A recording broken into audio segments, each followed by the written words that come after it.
Assalamualaikum warahmatullahi wabarakatuh. Perkenalkan, nama saya Mayang Juwita dengan NIM 19121127 dari Prodi Sistem Informasi, berasal dari Kabupaten Ketapang, Kalimantan Barat, dan berusia 21 tahun. Seandainya saya menjadi pemimpin, saya ingin memimpin sebuah perusahaan di masa mendatang. Organisasi yang mau saya pimpin yaitu suatu bisnis yang bernama Mayang Utama yang beralamat di Kabupaten Ketapang, Kalimantan Barat. Jenis usaha yang saya jalani yaitu berupa hasil buah kelapa sawit, getah, dan pohon gaharu. Untuk visi misi dari perusahaan saya, yang pertama itu ada visi menjadi perusahaan yang unggul dan menghasilkan produk-produk unggulan.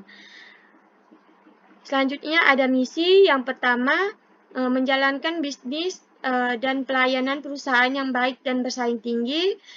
2. Mengoptimalkan sumber daya yang ada di lingkungan dengan cara memanfaatkan sumber daya manusia yang berkualitas tinggi.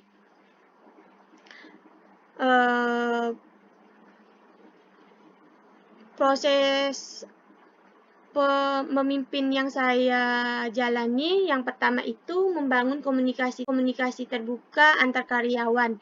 Ini merupakan elemen penting yang bagi pemimpin karena hal tersebut bisa menciptakan komunikasi yang terbuka dengan anggota yang lain.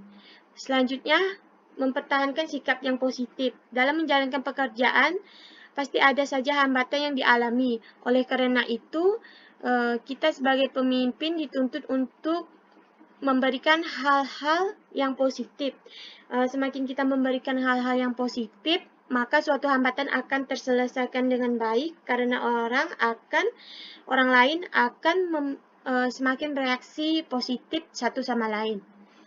Selanjutnya, meminta masukan kepada anggota lain mengenai gaya kepemimpinan yang kita jalani. Dengan adanya masukan dari tim, anggota dengan yang sangat berguna untuk mengevaluasi dari gaya kepemimpinan yang kita jalani sekarang. Gaya kepemimpinan yang saya pakai yaitu gaya kepemimpinan demokratis, di mana gaya kepemimpinan ini selalu menerima kritikan, saran dari anggota lain. Dari masukan tersebut, kita bisa mencapai kesepakatan satu sama lain. Kenapa saya memakai gaya kepemimpinan ini? Karena gaya kepemimpinan ini bisa mengetahui pendapat-pendapat dari anggota lain dan bisa memutuskan keputusan secara bersama-sama tanpa adanya keputusan yang sepihak. Contoh dari gaya kepemimpinan demokratis yaitu ketika kita mengadakan rapat yang membahas untuk memutuskan suatu hal yang besar, maka dari itu kita perlu adanya masukan dari anggota lain supaya menghasilkan suatu hasil putusan yang sesuai dengan semua anggota tim.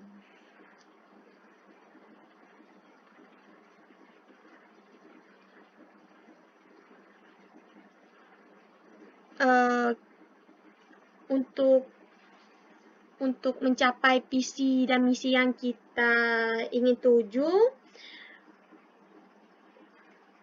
cara saya menyampaikannya yaitu dengan cara membawa anggota tim untuk berunding atau bermusyawarah sehingga bisa mencapai visi dan misi yang dimiliki. Selanjutnya,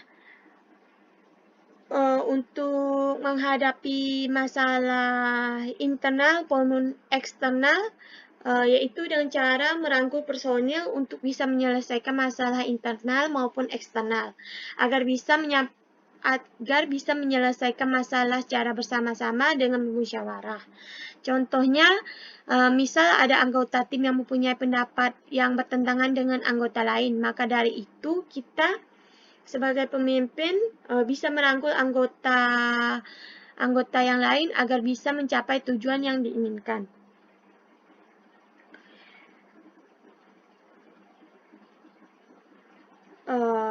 langkah-langkah agar perusahaan kita bisa bersaing di era globalisasi, yaitu dengan cara selalu gencar melakukan promosi untuk produk yang kita miliki dan tidak lupa untuk membuat sistem penjualan secara online. Karena di era ini merupakan era globalisasi atau era digitalisasi di mana orang selalu update mengenai digitalisasi. Sekian penjelasan dari saya. Mohon maaf apabila ada kekurangan. Assalamualaikum warahmatullahi wabarakatuh.